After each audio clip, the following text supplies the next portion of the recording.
kabarnya semua? Ibu berharap semuanya sehat dan kuat ya. Dan bersyukur hari ini kita masih diberi kesempatan untuk boleh beribadah bersama. Untuk itu mari siapkan hati kita dan mari kita berdoa. Kami bersyukur Tuhan untuk hari ini. Kami bersyukur untuk setiap kesempatan yang Tuhan boleh berikan kepada kami. Hari ini ya Tuhan, kami akan beribadah. Tuhan, hadirlah kiranya Engkau dari awal, pertengahan hingga berakhirnya ibadah kami. Biarlah kami boleh benar-benar memuji dan memuliakan Tuhan, bahkan mendengarkan akan suara Tuhan. Ini doa kami Tuhan, di dalam nama Tuhan Yesus kami berdoa. Amin. Mari anak-anakku sekalian, mari kita memuji Tuhan. Mari sampaikan ungkapan syukur kita, ungkapan sukacita kita, karena Tuhan baik dalam kehidupan kita. Mari kita menyanyikan pujian Ku Masuki Gerbangnya.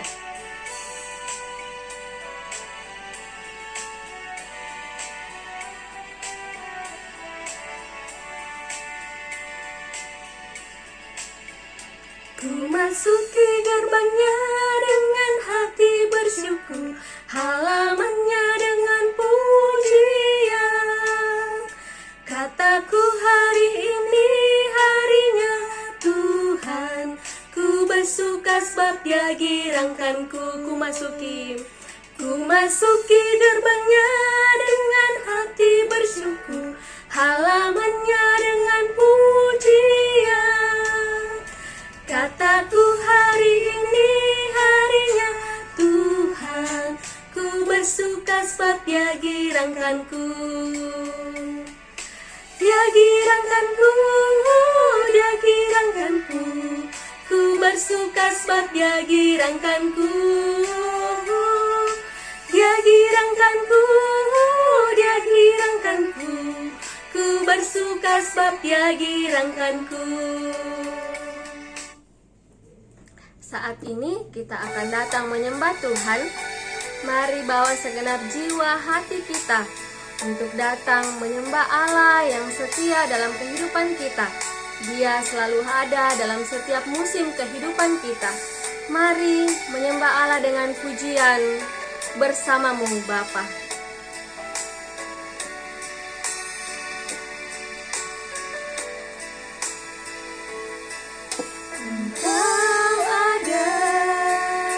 Bersamaku di setiap musim hidupku, tak pernah Kau biarkan ku sendiri.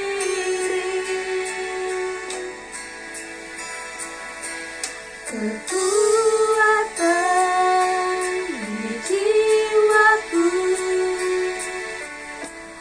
adalah bersamamu. Tak pernah ku ragukan kasih-Mu.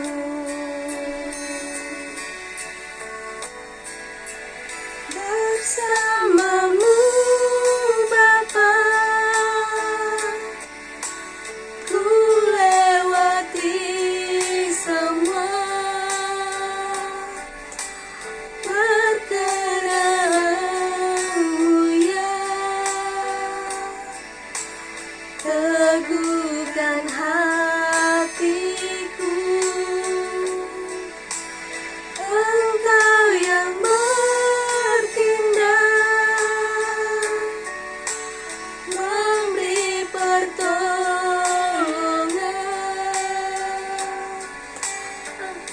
Anugerah-Mu besar melimpah bagiku. Kita ulangi pujian ini. Engkau ada bersamaku di setiap musim hidupku. Tak pernah Kau biarkan ku sendiri.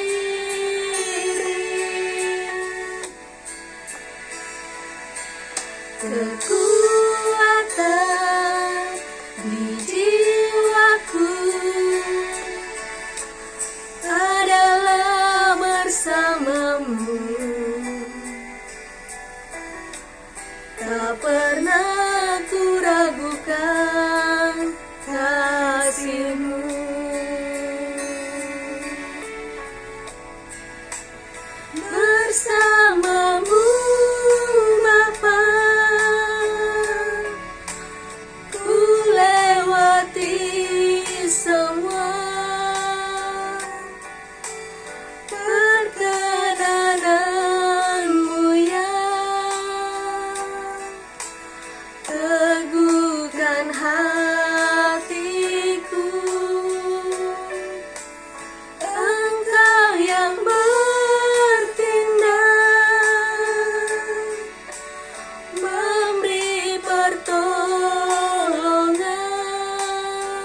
tiba saatnya kita akan masuk dalam pelayanan firman. Kepada hambanya dipersilahkan. Selamat pagi anak-anak, mari kita berdoa. Bapa di dalam surga, puji dan syukur kami naikkan kehadirat Tuhan. Terima kasih untuk pagi hari ini Tuhan, kami boleh bersama-sama kembali untuk mendengarkan firman-Mu. Tuhan tolong kami, berkati kami supaya kami bisa mengerti akan firman yang sebentar kami dengar dan kami mampu melakukannya di dalam kehidupan kami. Terima kasih Tuhan, terpujilah nama-Mu, di dalam nama Tuhan Yesus kami sudah berdoa, amin. Apa kabar anak-anak? Loso Budi harap kalian dalam keadaan yang baik dan sehat ya.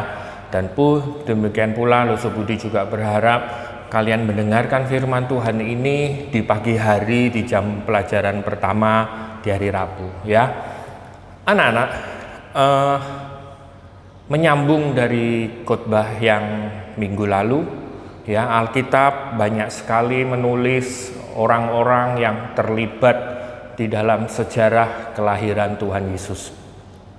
Selain ada silsilah keluarga yang menggambarkan keluarga besar dan nenek moyang dari Yesus Kristus, Alkitab juga mencatat beberapa kelompok orang di sepanjang perjalanan dari mulai kelahiran sampai dengan kematian Tuhan Yesus.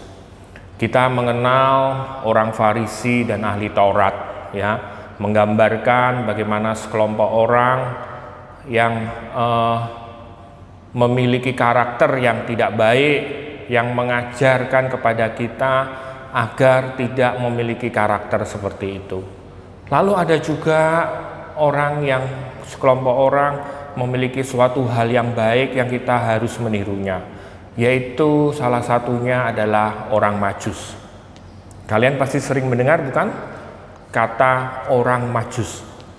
Ya, orang Majus adalah salah satu sekelompok orang yang terpenting di dalam kelahiran Tuhan Yesus khususnya.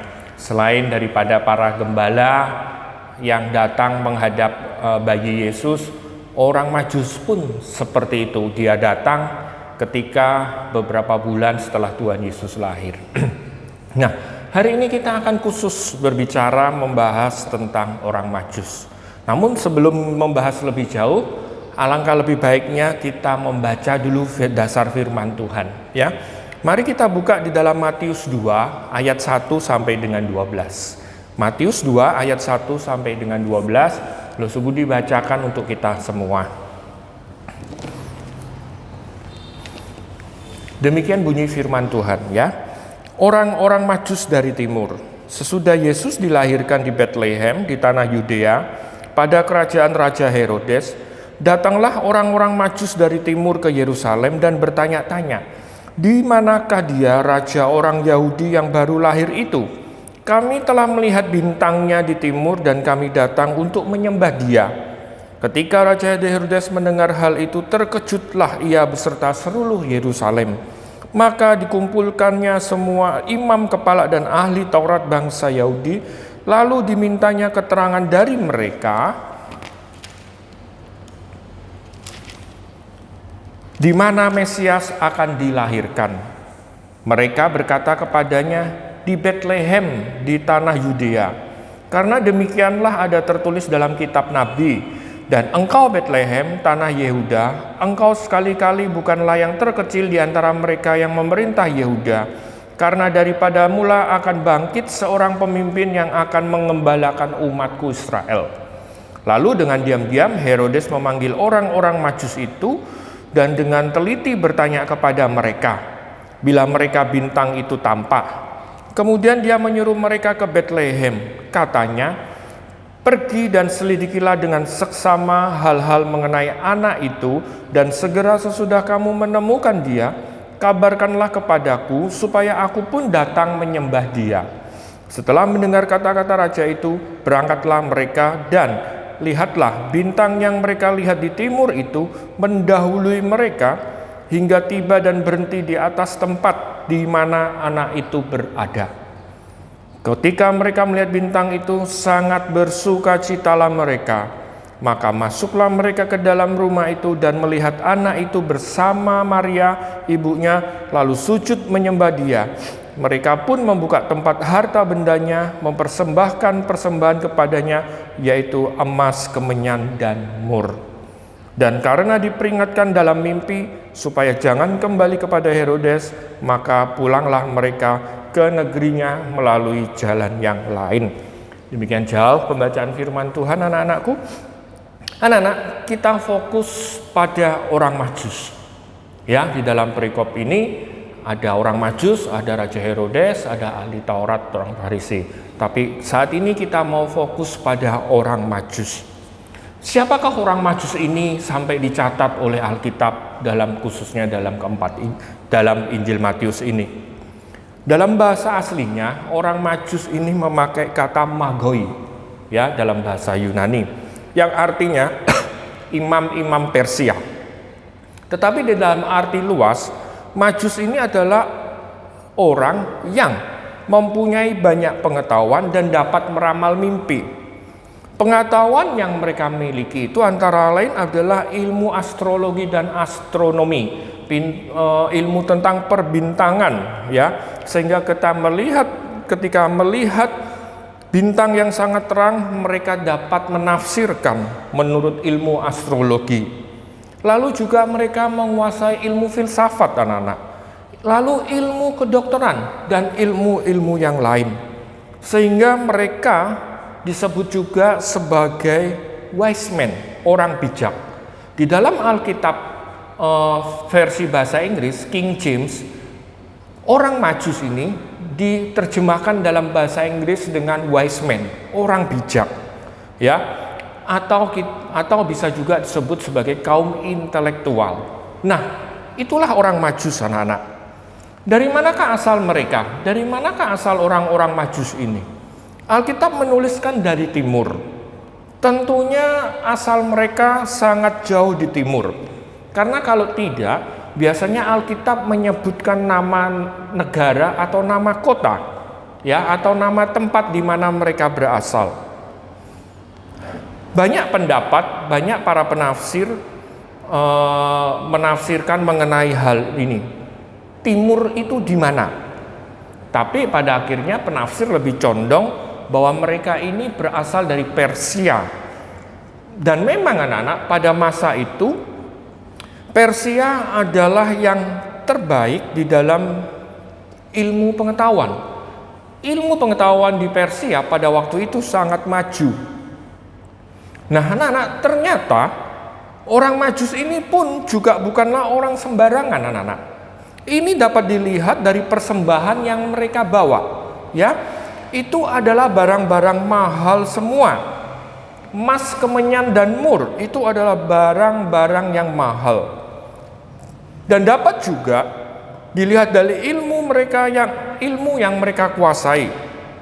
Juga mereka tidak merasa canggung ketika bertemu dengan Raja Herodes di istananya.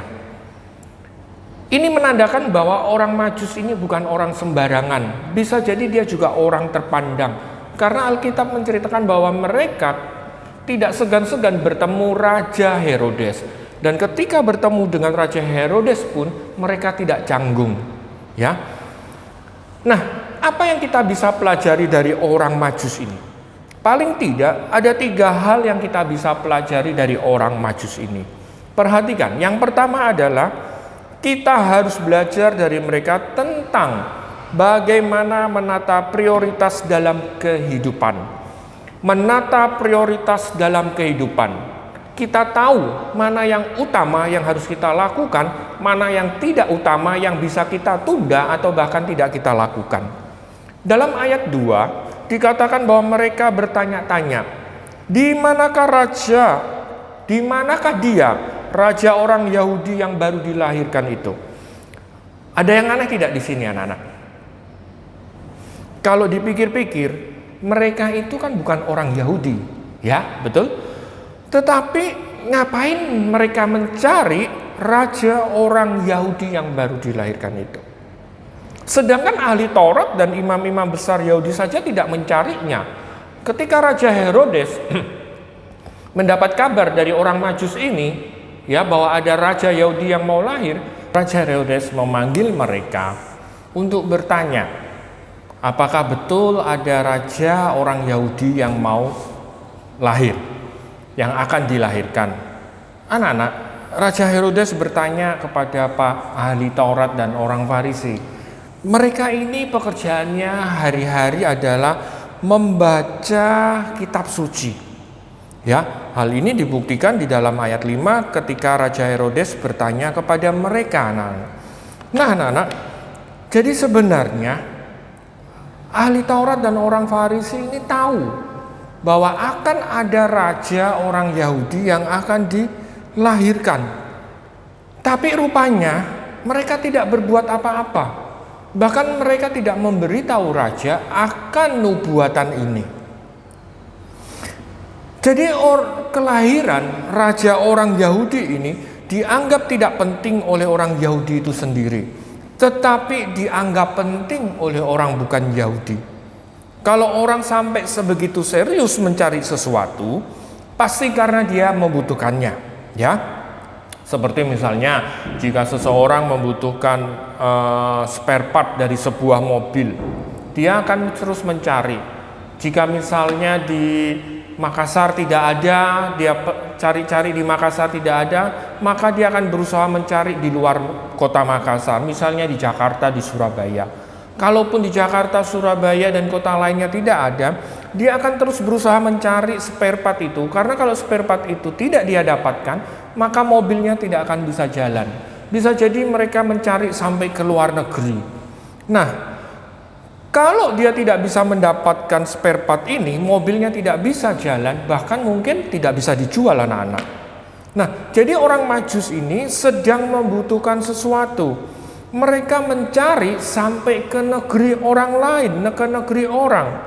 Apa yang mereka butuhkan? Sepertinya mereka sedang membutuhkan seorang raja. Loh, apakah mereka tidak punya raja? Apakah di Persia tidak ada raja? Ya, tentu saja punya, anak-anak.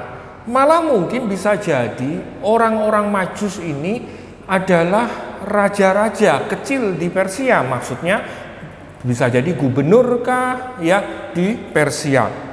Jadi apa maksudnya ini? Apa maksudnya orang Majus mencari raja? Ternyata, anak-anak, mereka mencari seorang raja yang dari hati mereka yang paling dalam, yang bisa mereka hormati, yang bisa mereka segani dan percayai, bahkan dapat diandalkan, dapat dijadikan sandaran pengharapan yang kredibel. Dengan kata lain, mereka mencari seorang raja yang betul-betul dapat mereka rajakan, pemimpin yang betul-betul memimpin. Anak-anak, untuk ukuran duniawi, orang Majus ini punya segalanya. Kekayaan, kedudukan, dan juga mereka punya ilmu pengetahuan yang sangat luas. Lalu kira-kira kurang apa lagi ya? Ternyata orang Majus ini menyadari apa yang tidak mereka miliki, yaitu mereka tidak mempunyai seseorang yang dapat membuat hidup mereka berarti.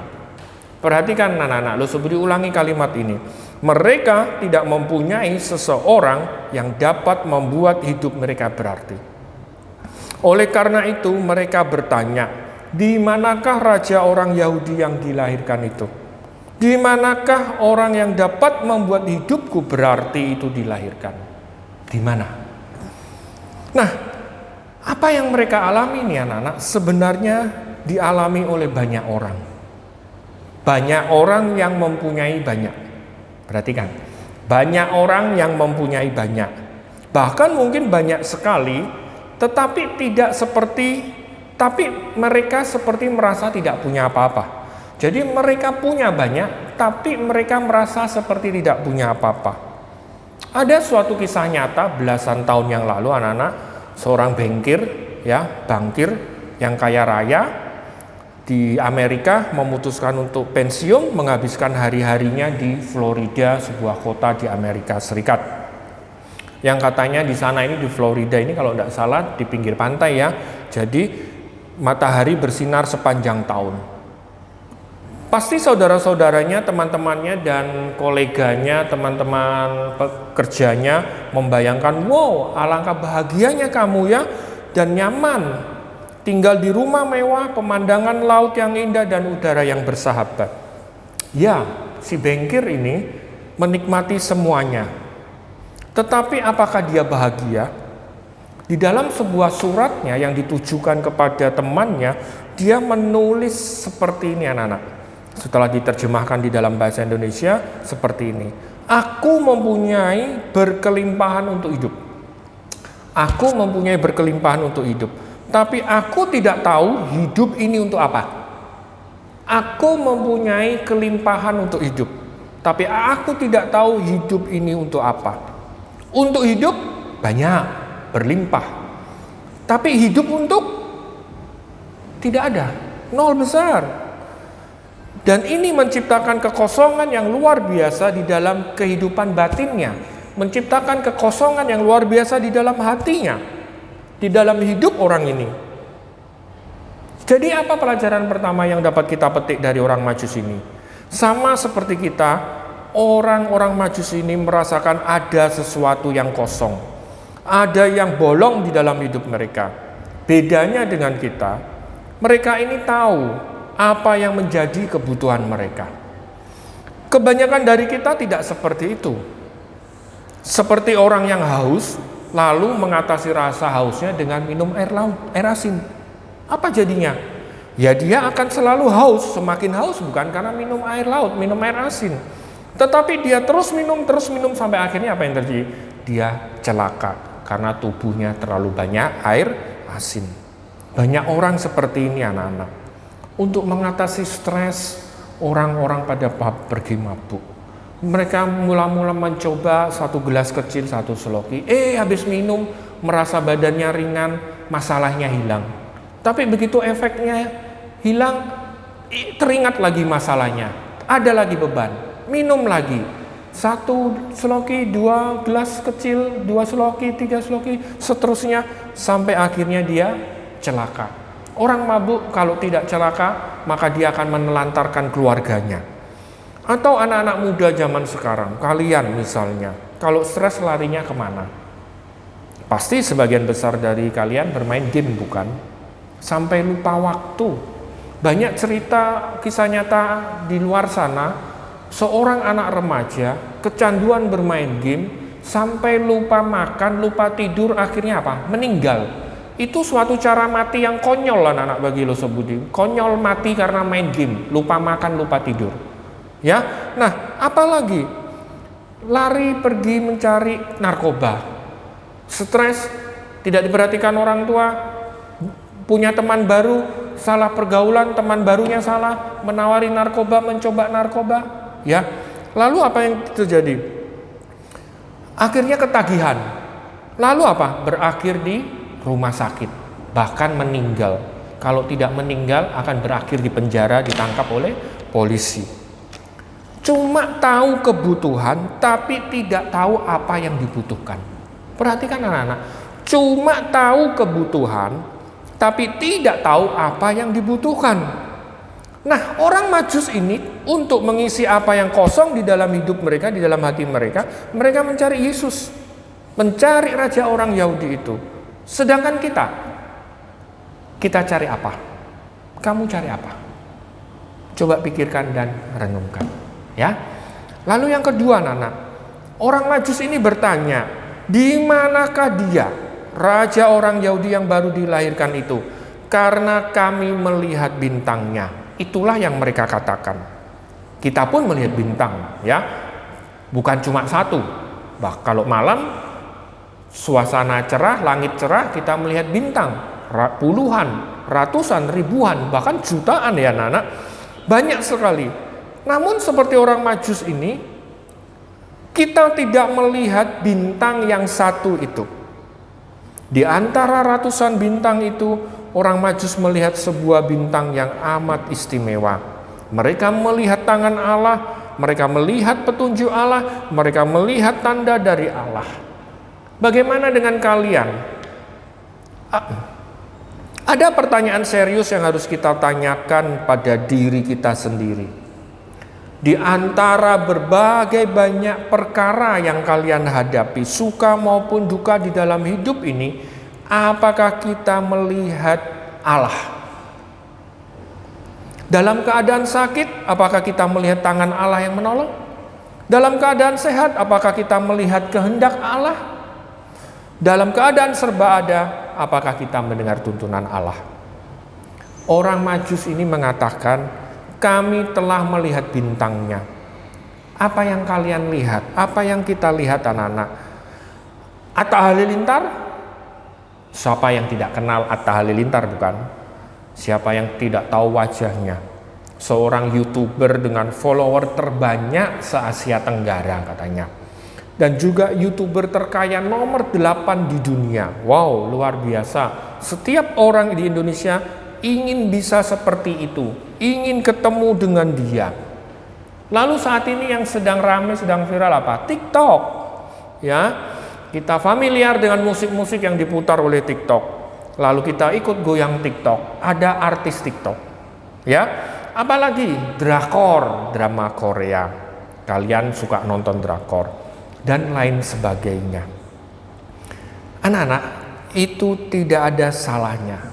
Selama yang kamu tonton, selama konten-konten itu hal baik, silakan. Tidak ada yang melarang.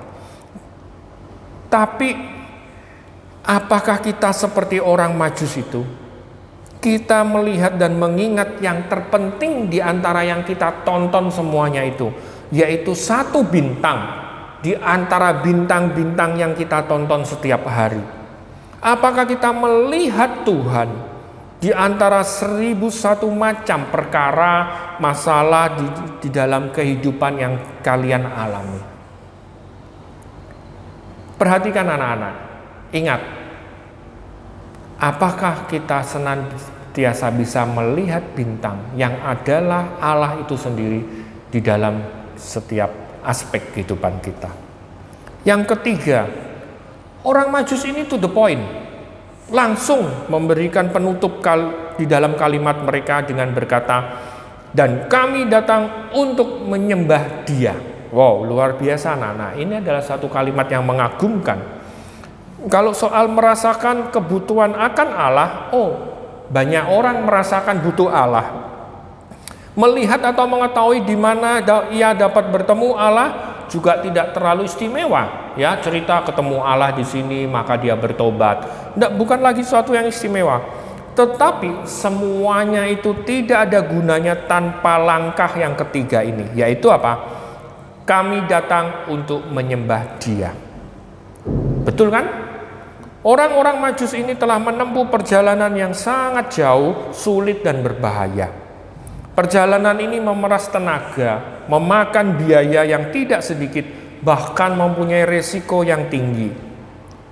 Perjalanannya sangat jauh anak-anak, dari Persia ke Yerusalem, ke Bethlehem. Kadang tidur di penginapan, kadang tidur di padang gurun karena perjalanannya melewati padang gurun. Yang entah ketika dia istirahat ada perampok atau binatang buas, mereka tidak tahu. Namun semua itu mereka tempuh dengan sukarela. Tidak ada yang menyuruh, tidak ada yang mendorong, tidak ada yang memotivasi, tidak ada yang mengundang. Kami datang untuk menyembah Dia. Demikian orang Majus itu mengatakan. Dan hasilnya sungguh luar biasa. Mari kita lihat di dalam Matius 2 ayat yang ke-10 dan 11. Apa yang terjadi ketika orang Majus itu sudah bertemu dengan Tuhan Yesus, dengan bayi Yesus? Ketika mereka melihat bintang itu, sangat bersukacitalah mereka. Maka masuklah mereka ke dalam rumah itu dan melihat anak itu bersama Maria ibunya, lalu sujud menyembah Dia. Mereka pun membuka tempat harta bendanya dan mempersembahkan persembahan kepadanya, yaitu emas, kemenyan, dan mur. Anak-anak, luar biasa anak-anak. Ketika mereka melihat bayi Yesus, timbul sukacita di dalam hati mereka.